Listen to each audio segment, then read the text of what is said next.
Mis queridos hermanos, sean todos muy bienvenidos a la casa de nuestro Dios.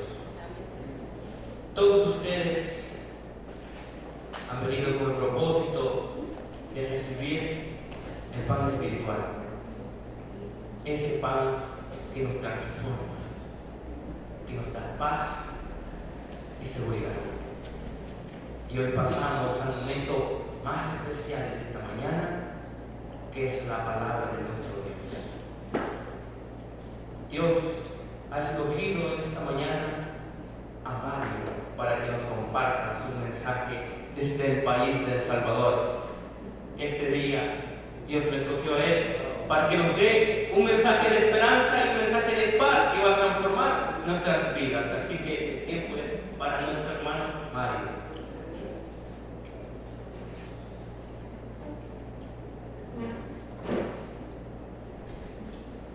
Feliz sábado, hermanos, que el Señor les pueda bendecir. Sean bienvenidos cada uno de ustedes a la casa de nuestro Dios.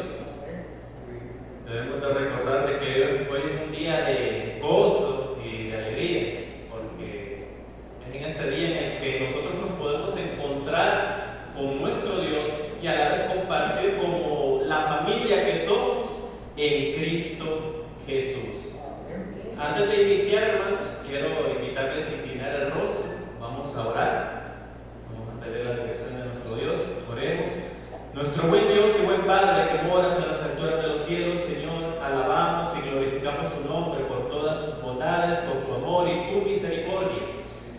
Tu palabra dice, oh Dios, que tú renuevas tu misericordia sobre nuestra vida cada mañana. Y gracias te damos, oh Dios, por ello.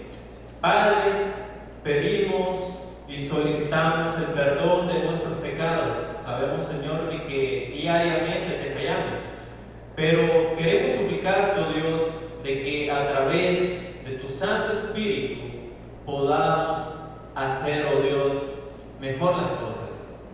Podamos vivir una vida, oh Dios, que alabe y glorifique tu nombre, y que las personas allá afuera al vernos puedan darte la gloria que únicamente tú te mereces. Señor, en este momento queremos estudiar tu palabra, pedimos tu dirección y solicitamos, oh Dios, que no sea únicamente un conocimiento teórico el que tengamos acerca de tu palabra, sino que podamos llevarlo a la práctica. Lo pedimos en el nombre de Jesús. Amén y amén. Muy bien, hermanos, en una ocasión un niño viajaba aparentemente solo en un avión comercial. ¿Se imaginan ustedes la escena? Un niño aparentemente solo viajando en un avión comercial. ¿Quién lo diría? Cuando de pronto el clima comenzó a cambiar, pero no para bien, lamentablemente. El clima empezó a empeorar y las turbulencias sacudían la aeronave. Y muchos de los pasajeros evidentemente se encontraban muy asustados. Algunos incluso lloraban por la aflicción y otros se aferraban al asiento como si se tratara de su propia vida. Una señora se encontraba sentada al lado de ese niño y a ella le llamó mucho la atención, le sorprendió el ver que ese niño se encontraba en completa calma, en completa tranquilidad. Y ella se acerca a él y le pregunta: hijo, ¿acaso tú no tienes miedo? ¿No sabes lo que está pasando? ¿No ves que es posible que el avión pueda tener un accidente?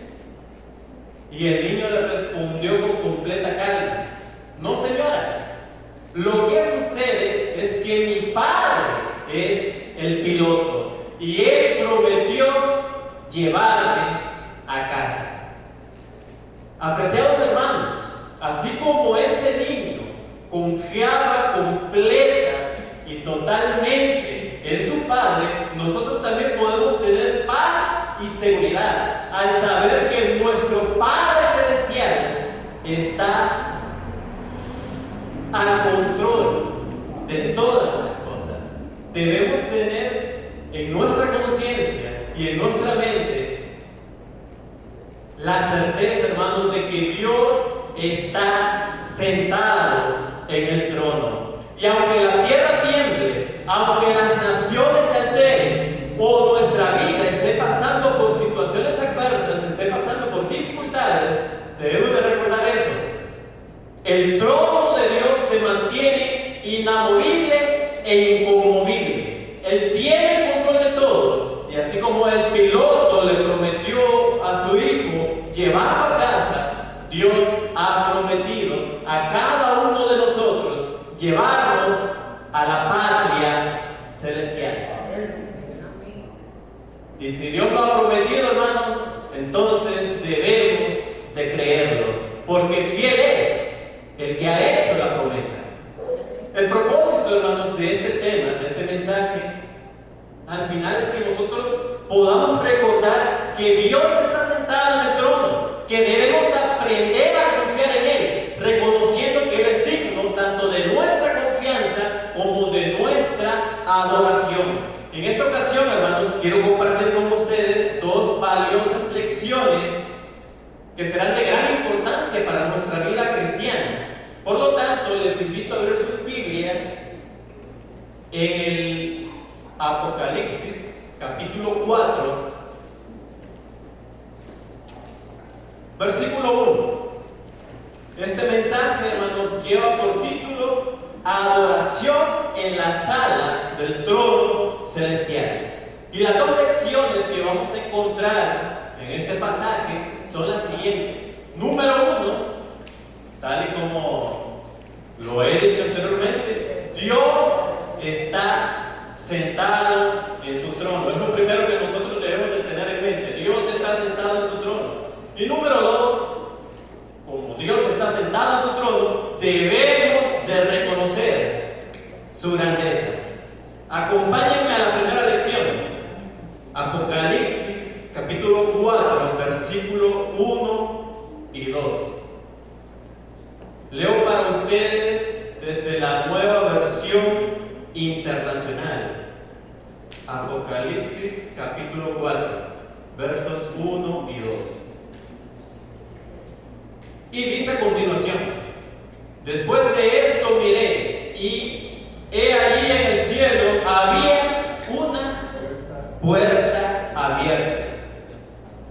Y la voz que me había hablado antes con sonido como de trompeta me dijo: sube acá, voy a mostrarte lo que tiene que suceder después de esto.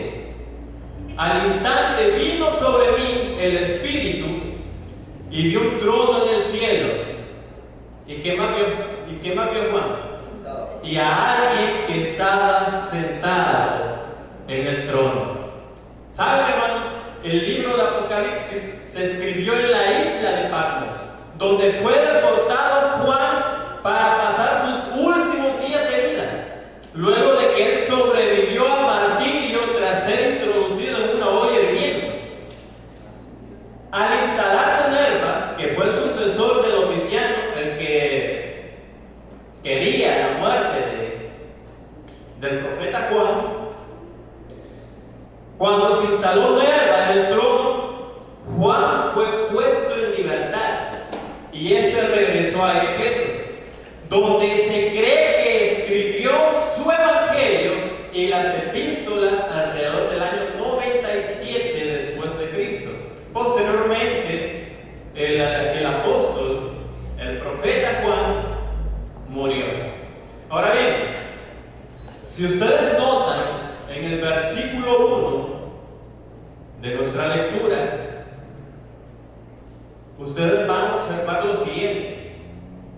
Y dice el versículo 1: después de esto miré y vi que había una puerta abierta en el cielo. La primera voz que oí era como de una trompeta, que hablando conmigo me dijo: sube acá y te he de mostrar las cosas que sucederán después de estas. Después de la visión de las 7 iglesias, hermanos, Juan escuchó nuevamente, ¿qué cosa? Una voz. ¿Qué sonido tenía esta voz? De acuerdo con la escritura.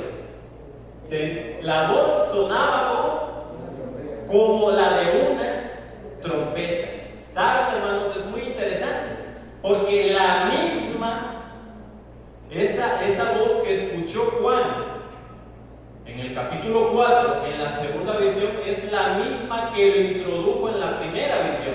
Y esa voz era nada más y nada menos que de Jesús, el Hijo de Dios. Juan estaba escuchando al Hijo de Dios hablando con él, a quien él vio caminando primeramente en la primera visión. ¿Entre qué cosas? Según la visión, entre los candeleros. ¿Qué representan los candeleros, hermanos? Pues los candeleros nosotros sabemos que representan las 7 etapas de la iglesia, o el estado de la iglesia en la tierra a lo largo de la historia. Ahora bien, esa misma voz que escuchó en la primera visión fue la que le dio un recorrido al apóstol Juan por el cielo mismo. Imagínense ustedes qué privilegio, que sea Jesús el que les dé a ustedes un tour, no solo en la sala del trono celestial, sino en todo el cielo. En una visión, exactamente. Porque hay que recordar eso. Juan estaba en visión. Esta es la segunda visión en el Apocalipsis. Ahora bien, como les decía, esa misma voz que le indicó en la segunda visión quedarse junto a la puerta de la entrada de la sala del trono celestial, del trono del universo, del trono de Dios, esa voz se menciona ahí, y aquí se hace un comparativo. Se hace un comparativo porque se menciona que esa voz tenía el sonido como una trompeta. No exactamente el sonido de trompeta, parecía el de una trompeta. La palabra griega para trompeta es saltis. Y esta comparación, hermanos, señala precisamente la intensidad de la voz. Una voz que de hecho también se describe como el sonido de ¿qué? De muchas almas, exactamente. Ahora, a mí me llama la atención en el versículo 1 una declaración que hace Jesús en la visión, en la introducción a esa visión. Y lo que a mí me llama la atención es que Jesús le dice al profeta Juan: voy a mostrarte lo que tiene que suceder después de esto. Voy a mostrarte lo que ha de suceder después de esto que te estoy mostrando en este momento. O sea, lo que quiere decir esto es que Jesús, antes de proceder a mostrarle cada una de las pruebas que la iglesia habría de afrontar a lo largo de la historia, hasta su venida y el establecimiento del reino de Dios, primero le mostró algo especial. Y lo que le mostró es su ministerio en el santuario celestial. Le mostró el ministerio de los ángeles y el interés del cielo en ayudar y salvar a cada alma arrepentida que está anhelando redención. Yo les pregunto, ¿desean ustedes ser redimidos por nuestro Señor Jesucristo? Yo sí lo anhelo, hermanos.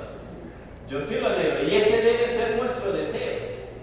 Jesús vino al mundo para dar su vida en rescate de cada uno de nosotros. Somos importantes para Dios.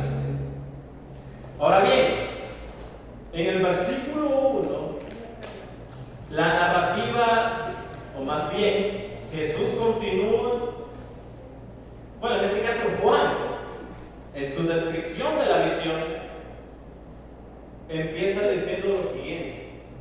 Después de que Jesús le dice, te mostraré, primero te mostraré esto y luego te he de mostrar lo que ha de suceder después. Luego Juan empieza a describir todo el escenario, todo el panorama de lo que él está viendo. ¿Y qué es lo primero que él ve? Porque le dice, quédate junto a la puerta. Juan evidentemente, ¿verdad?, obedeció al Señor, quien estaba hablando con él, y se quedó junto a la puerta.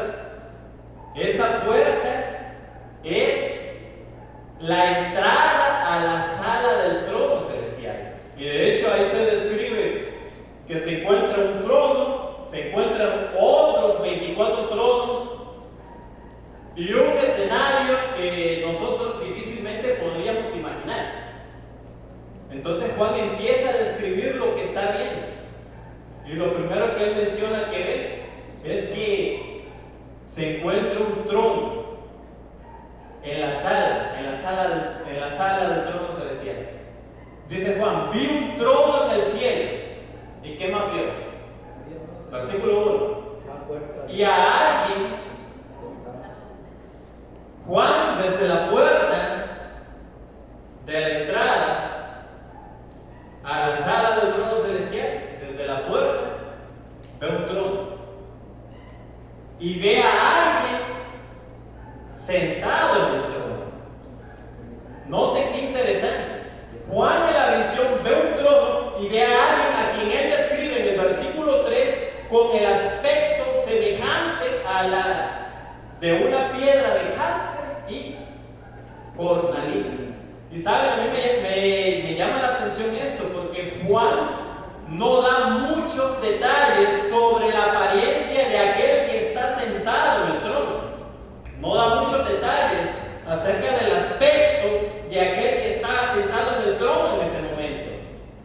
Pero ¿por qué razón no da muchos detalles acerca de la apariencia o el aspecto del que está ocupando el trono? ¿Por qué será? ¿Por qué no da muchos detalles acerca de él?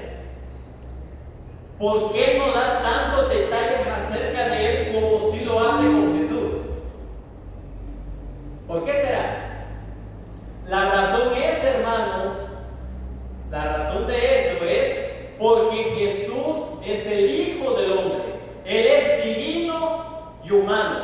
Él es 100% Dios, pero también es 100% hombre. Y es por esa razón de que Juan a Jesús puede describirlo porque Jesús tiene apariencia de hombre. Jesús es el Hijo del Hombre, pero también es el Hijo de Dios. Pero no puede hacer lo mismo con el Padre. Lo único que dice acerca del Padre, acerca del que está sentado en el trono, es que su aspecto es semejante a la de una piedra de jaspe y de cornalina. Ahora bien, hermanos, la expresión sentarse en el griego es kaxemai.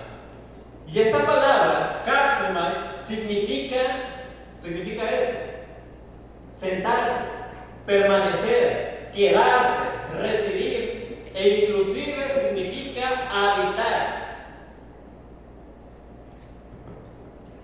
Y es interesante, porque de hecho el deseo de Dios siempre ha sido, ¿cuál? Habitar entre nosotros, entre su pueblo. Entonces, hermanos, lo que está viendo Juan es a Dios el Padre quien se encuentra en ese momento sentado sobre su trono. Y desde su trono, el Padre Celestial, el Padre de las luces, desde este lugar, hermanos, el Padre vela por los asuntos del universo. Y dicho sea de paso, su trono se encuentra fijamente establecido y es inamovible, no cambia. Ustedes pueden observar de que los reinos terrenales cambian conforme al tiempo. Y uno lo va sucediendo al otro. Eso lo hemos visto, por ejemplo, en la profecía de Daniel. Vemos que desde Babilonia hasta los últimos días hay una transición de reinos. Pero les pregunto, ¿el reino de Dios es transitorio? No. ¿Qué creen ustedes? No. El reino de Dios permanece. ¿Y por cuánto tiempo? Es eterno.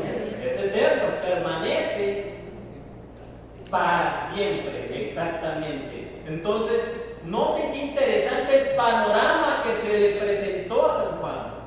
El panorama que se presentó ante San Juan. A Juan, hermanos, no le quedó duda alguna de que hay alguien que gobierna el universo. ¿O no lo creen así? Hay alguien que gobierna el universo.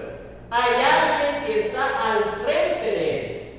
Y que a pesar de las pruebas y tribulaciones que pasaría la iglesia y que ha de pasar en el futuro, debemos de recordar que Dios está sentado en su trono y que Él está al control de la situación. Eso es lo que Jesús quería recordarle a Juan. Y es por eso que Él, antes de mostrarle que la iglesia va a pasar por un tiempo de angustia, antes de mostrarle de que la iglesia ha de pasar por un periodo de prueba, por un periodo de persecución, antes de presentarle eso, Él le está enseñando a Juan, el teólogo, al apóstol Juan, que Dios está ubicado en donde? En el trono. Dios está sentado en el trono. Dios está al control de la situación. Y lo más importante de todo eso, al saber nosotros y al saber Juan que Dios está sentado en el trono, lo que Jesús le quiere enseñar a Juan y nos quiere enseñar a nosotros es que como Dios está ahí y Dios vela por los asuntos del universo, Dios vela por cada uno de nosotros, entonces Él le quiere dar a entender de que nosotros somos importantes para Dios, que Dios cuida de su pueblo como si se tratara de la niña de sus ojos. Cada uno de ustedes son importantes para Dios. Independientemente de la situación que estén pasando, Dios está presente. Y a Dios le importa, le interesa cada una de las situaciones que usted esté pasando. A usted le puede parecer minúscula el problema que puede estar afrontando en ese momento, pero para Dios es importante. Dice la Escritura que Dios tiene hasta los cabellos de nuestra cabeza contados. Noten tan importante, la gran importancia que Dios le da a cada uno de sus hijos. Somos importantes para Él. Jesús, hermanos, le aclaró al veterano profeta, y digo veterano porque en ese momento Juan ya estaba muy anciano, pero Jesús se encargó que antes de presentarle lo que la iglesia debe afrontar a lo largo de la historia y en los últimos días, antes de que la iglesia pase por ese tiempo de angustia, Jesús le quiere dejar claro en su mente a Juan y le quiere dejar claro en su mente a usted también que todo el cielo está interesado en su salvación. Todo el cielo está interesado en la salvación de cada hombre, de cada mujer, de cada hijo e hija de Adán. El cielo está interesado en la salvación de la familia humana, de quienes reciben a Jesús como su Salvador personal. Y es por eso, hermanos, de que Juan, asombrado, logró observar cada una de las actividades realizadas en el cielo en beneficio de la iglesia. Todo lo que se está haciendo en el cielo en este momento, en este preciso momento, es en beneficio suyo. ¿Cuánto dan gracias a Dios por ello? Porque es asombroso. ¿Cómo nosotros que podríamos pensar que somos algo tan minúsculo para Dios, algo tan pequeño, nosotros considerándonos así, pero realmente somos importantes para Dios y somos vistos como hijos e hijas del Rey? Somos coherederos juntamente con Cristo Jesús. Y saben, hermanos, hay muchas personas que le tienen miedo al libro de Apocalipsis. Y en realidad no deberíamos de tener miedo a esta carta. No deberíamos de tener miedo. Porque aunque es cierto que habla de pruebas, dificultades y habla de persecución, habla acerca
que en algún momento hemos sentido temor al momento de estudiar este libro.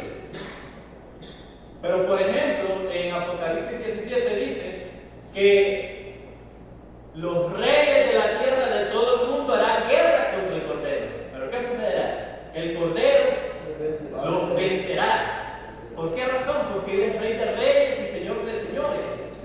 Y los que están con Él, dice, son llamados, elegidos, y usted debe sentirse dichoso porque usted ha sido elegido, usted ha sido elegida por el Señor. Y ellos son llamados, elegidos y fieles.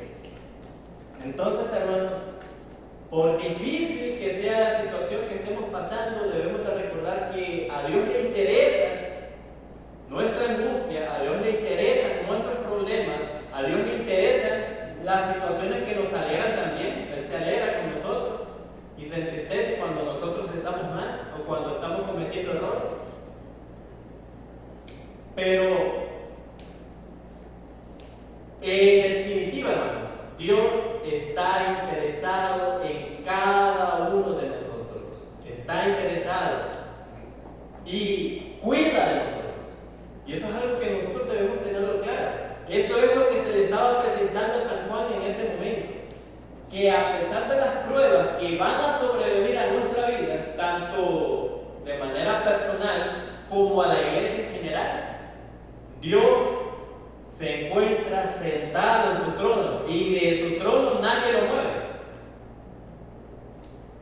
Y que Él está al control de la situación. Dios conoce el fin. ¿Desde cuándo? Desde el principio. Y claro, Dios permite que seamos probados para que nuestra fe crezca, aumente, para que nosotros aprendamos a depender de Él. Pero aún en medio de la prueba, Dios está ahí y no permite que seamos probados más allá de lo que podamos soportar. Así lo dice la Escritura. De manera, hermanos, que eso es algo que nosotros debemos tener siempre en nuestra mente. Dios está al control. Los reinos terrenales pasan, pero el reino de Dios permanece para siempre. Quiero invitarles a que me acompañen a la segunda lección de esta mañana. En el versículo 6 al 11 de Apocalipsis 4, ya hemos visto y nos ha quedado claro que hay alguien que gobierna el universo, hay alguien que cuida de nosotros, hay alguien que está interesado en nosotros y que tiene todo bajo control, aunque no parezca en ciertos momentos. A veces la barca parece que se va a hundir. Y eso fue lo que sucedió con los discípulos, ¿se recuerdan? ¿Pero qué sucedió? ¿Será que en esos momentos de dificultad y de angustia los discípulos quedaron desamparados? ¿Qué creen ustedes? No. Evidentemente no. Por fuerte que fuese la tempestad en ese momento, Jesús estaba ahí. Y Jesús calma la tempestad. Veamos la segunda lección de esta hora. Ya sabemos que Dios está con nosotros, que cuida de nosotros, que Dios es quien gobierna y que Él está sentado en su trono, que su trono es inamovible e inconmovible. Pero ahora veamos las razones que nosotros tenemos para brindarle a Él nuestra adoración. Ya sabemos el por qué debemos confiar en el Señor. Sabemos el por qué. Pero ahora veamos el por qué Dios es digno de nuestra alabanza y de nuestra adoración. Versículos 6 al 11. Vamos a leerlo. Leo para ustedes desde la Nueva Versión Internacional. Y Juan, narrando lo que ve en visión, continúa. Y había algo parecido a un mar de vidrio, como de cristal transparente. Qué bonito lo que estaba viendo Juan, ¿verdad? En el centro, ¿dónde se encontraba el trono de Dios? En el centro. Alrededor del trono, ¿qué había? Había 4 seres vivientes cubiertos de ojos por delante y por detrás. El primero de los seres vivientes era semejante a un león, el segundo un becerro, el tercero tenía un rostro como de hombre y el cuarto era semejante a un águila en vuelo. Dicho sea de paso, estas descripciones que encontramos aquí no vamos a profundizar en ellas, porque profundizar en ellas implicaría bastante tiempo. Continúa diciendo, cada uno de ellos tenía 6 alas y estaba cubierto de ojos, por encima y por debajo de las alas. Ahora noten lo que ellos hacían. De día y de noche repetían sin cesar, ¿qué cosas? Santo, santo, santo es el Señor Dios Todopoderoso, el que era, el que es y el que ha de venir. Cada vez que estos seres vivientes daban gloria, honra y acción de gracias al que estaba sentado en el trono, noten eso, que al que estaba sentado en el trono le estaban brindando ellos, ¿qué cosa? Su homenaje y su adoración. Al que vive por los siglos de los siglos. Luego los 24 ancianos se postraban ante él y adoraban al que vive por los siglos de los siglos. Y se quitaban sus coronas delante del trono exclamando, digno eres, oh Dios, oh Señor y Dios nuestro, de recibir ¿qué cosa? La gloria, la honra y el poder. ¿Y cuál es la razón que ellos dan para darle la honra, la gloria y el poder al que está sentado en el trono? Porque es el creador de todas las cosas. Tú creaste todas las cosas, por tu voluntad existen y fueron hechas. Todo fue creado con un propósito. Nada ocurre, hermanos, nada ocurre sin que la voluntad de Dios se cumpla en él. Si usted está aquí es porque Dios tiene un propósito para usted. Y si así no fuera, y si Dios no tuviera un propósito para usted, usted no estaría aquí. Pero esto nos da a conocer a nosotros que Dios tiene planes. Y como lo dice Jeremías, son planes de bien y no de mal, para brindarnos un futuro y una esperanza. Ahora bien, noten, hermanos, que en el capítulo 4, en principio, el capítulo 4, Juan enfoca a Dios, coloca los reflectores sobre Dios, sobre el que está sentado, ¿en dónde? En el trono. Y menciona a él que Dios se encuentra rodeado de seres inteligentes que manifiestan una profunda admiración por él.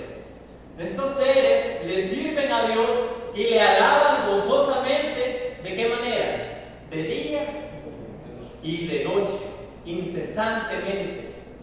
Y noten que si ellos hacen eso es porque ellos disfrutan estar ¿en dónde? En su presencia. Así como nosotros disfrutamos estar en la presencia de Dios todos los días, ¿verdad? Todos los días se supone que debemos de leer nuestra cartilla, todos los días se supone que debemos orar, todos los días se supone que debemos encontrarnos con Dios por medio de su palabra. Y así como ellos, nosotros debemos disfrutar en la presencia del Creador. Estos seres inteligentes disfrutan de glorificar el nombre de Dios y lo hacen de día y de noche.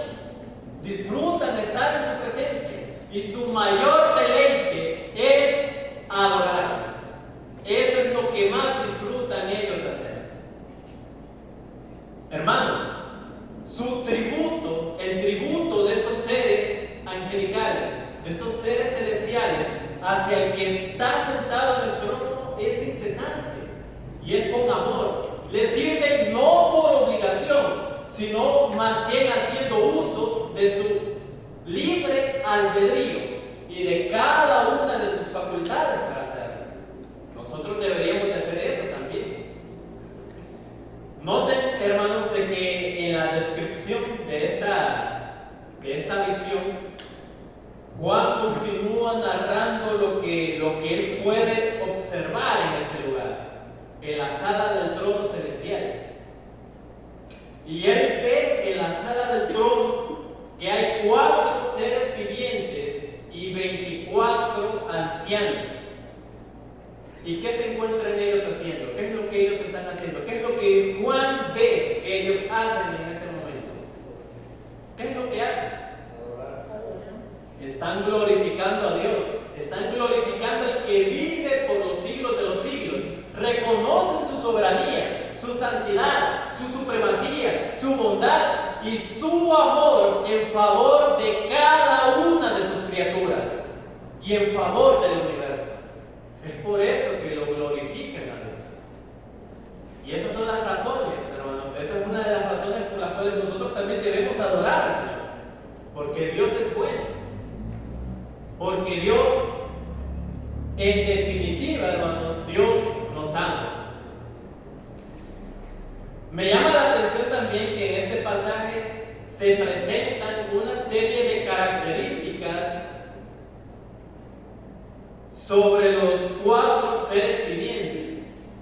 Y si ustedes son curiosos, estas características que los 4 seres vivientes presentan también se presentan en los serafines de Isaías capítulo 6. De hecho, en Isaías 6 también el profeta Isaías ve que los serafines están haciendo una declaración acerca del carácter de Dios. ¿Y cuál es esa declaración? Se preguntarán ustedes. De igual forma, ellos se encuentran diciendo: Santo, Santo, Santo es el Señor Dios Todopoderoso. ¿Saben, hermanos? Dios, a través de la visión del profeta Isaías y del profeta Juan, desea darnos a conocer a nosotros su santidad como un atributo divino. La perfecta santidad de carácter. Su pueblo y su iglesia deben contemplarla. Toda la creación debe de reconocer que Dios es santo, que Dios es santo y que Dios merece nuestra adoración. Y la iglesia y el pueblo de Dios a lo largo de la historia debía de reconocer eso, la santidad de Jehová, la santidad del Señor. Y al contemplar la santidad del Señor, esto debía estimularlos y debía invitarlos a ellos a actuar de una manera. ¿Y de qué manera? Se preguntarán. Cuando nosotros reconocemos la santidad de Dios y sabemos que Dios es santo, ¿a qué nos invita esto? ¿Qué nos lleva el saber? ¿A qué nos lleva el saber que Dios es santo?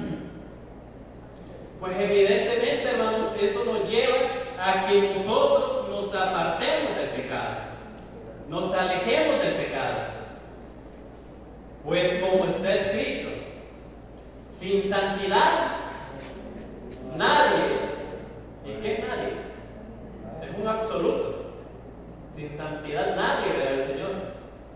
Entonces, cuando nosotros contemplamos que Dios es santo, que Dios es amor y que el pecado costó la vida del Hijo de Dios, el Hijo eterno de Dios, esto nos lleva a nosotros, al reconocer el sacrificio de Jesús, a abandonar el mal que es tan ofensivo para Él. Que todo aquello que antes para nosotros era agradable, que todo aquello que antes nosotros disfrutábamos, lleguemos a aborrecerlo, a odiarlo. Si yo antes disfrutaba de hacer algo, ahora digo, esto causó la muerte del Hijo de Dios y me aparto de eso. ¿Por qué? Porque ahora yo tengo un nuevo Señor. Antes éramos esclavos ¿de qué? Del pecado. Pero ahora en Cristo nosotros tenemos un nuevo amo, un nuevo Señor. Otra expresión, hermanos, que se presenta en este capítulo y en esta visión es una muy interesante. Los cuatro seres vivientes no solo reconocen la santidad del Señor, no solo reconocen su santidad, sino que también reconocen otro de los atributos de Dios. Ellos dicen: Santo, santo, santo es el Señor Dios Todopoderoso, el que es, el que era, el que es y el que ha de venir. ¿Qué significa eso? ¿Qué significa esa declaración de parte de los cuatro seres vivientes y de parte de los seres celestiales? ¿Qué nos quiere decir? Lo que nos quiere decir, hermanos, esta expresión, que sin duda alguna fue tomada de la Septuaginta, esta expresión nos quiere dar a conocer la eternidad de Dios, la existencia de Dios sin límites. De hecho,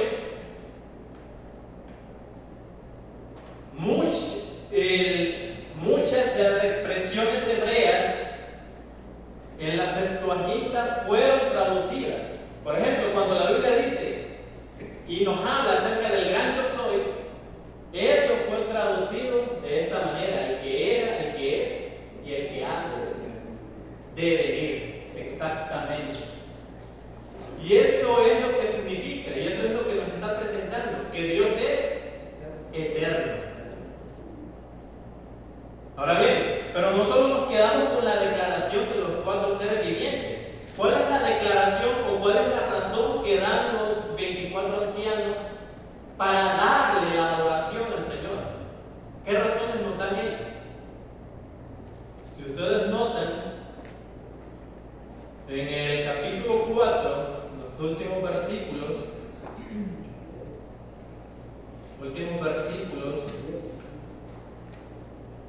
en el versículo 10, versículo 10 y 11, vamos a leer. Versículo 10 y 11, encontramos ahí la razón que dan los 24 ancianos para que le demos nuestra adoración al Señor.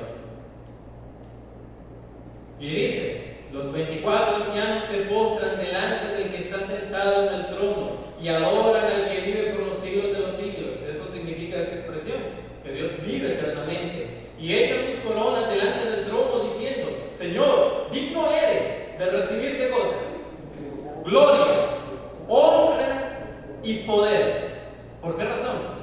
Porque tú creaste todas las cosas, por tu voluntad existen y fueron hechas.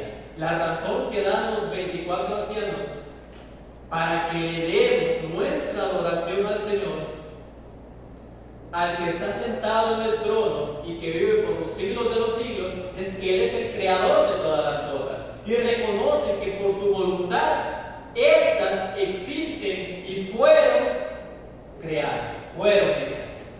¿Saben, hermanos?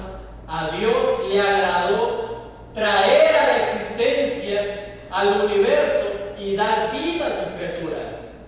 El Señor no vio de buena manera crear un universo vacío, como algunos piensan. El Señor vio que fue bueno en gran manera que el universo, obra de sus manos, estuviera poblado por seres inteligentes capaces de apreciar su infinito amor y su carácter, y asimismo reflejarlo a sus semejantes. Es decir, que el amor que Dios nos da a nosotros podamos compartirlo con los demás. ¿Saben, hermanos? En este pasaje se destaca la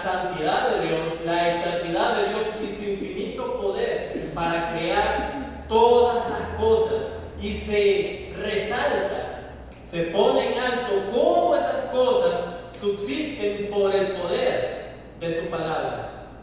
Si usted vive, es por el poder de Dios, es por el Espíritu de Dios que habita en usted. Por lo tanto, hermanos, así como los seres celestiales disfrutan rendir adoración al Dios soberano del universo, reconociendo su grandeza, su soberanía, su poder y su santidad, nosotros de la misma manera debemos rendirle adoración al Señor en espíritu y en verdad. Es incesante adoración que ustedes observaron en el capítulo 4, hermanos, del versículo 6 al 11, de parte de los seres celestiales, de parte de los 4 seres vivientes y de parte de los 24 ancianos, se debe replicar entre nosotros también. Posiblemente no podemos reunirnos todos los días en la iglesia, eso es claro. Tenemos muchas cosas que hacer. Algunos estudian, otros trabajan. Pero lo que sí podemos hacer, hermanos, es adorar al que está sentado en el trono en todo lo que hagamos. Así lo dice la Escritura, que todo lo que hagamos sea para la gloria de Dios. Dios debe ser el centro de nuestro culto y el centro de nuestra adoración.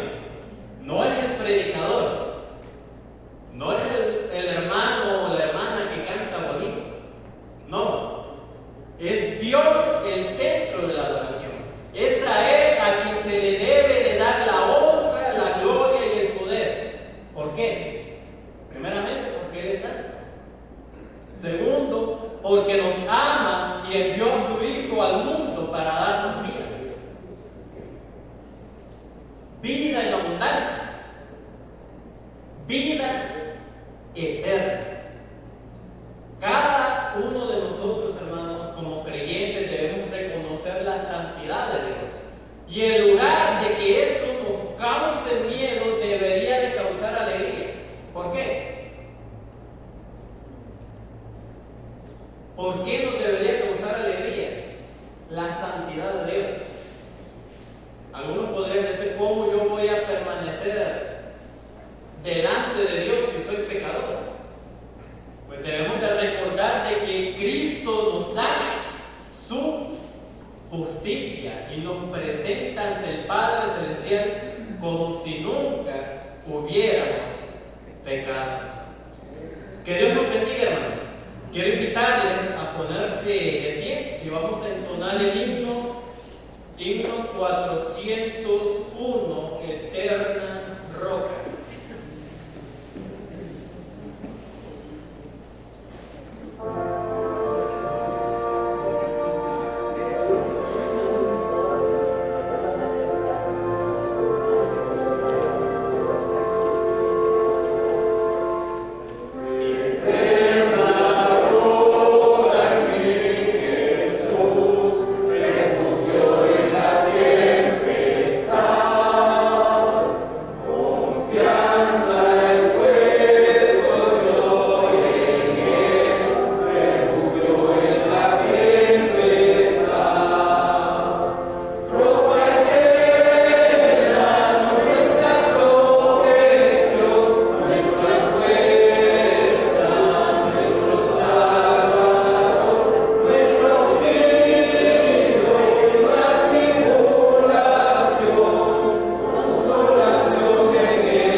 su trono, y su trono, oh Dios, es inconmovible e inamovible.